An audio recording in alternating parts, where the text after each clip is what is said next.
ఇక 12 రాసుల వారు కూడా పాటించడానికి వీలుగా ఉన్నటువంటి పరిహారం ఏదైనా తెలియజేస్తారా? ఈ రోజున 12 రాసుల వారికి కూడా ప్రతి వ్యక్తి తమ తమ వ్యక్తిగతంగా వాళ్ళు అభిమానించే దైవాన్ని, ప్రార్థించే దైవాన్ని ప్రార్థించుకోవడంతో పాటుగా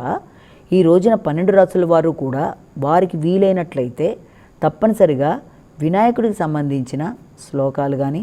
వినాయక అష్టోత్తరాలు కానీ, అలాగే వినాయకుడికి సంబంధించిన ఏదైనా సరే వినడం మొదలైనవి చేయడం బట్టి అన్ని విధాల అనుకూలతలు,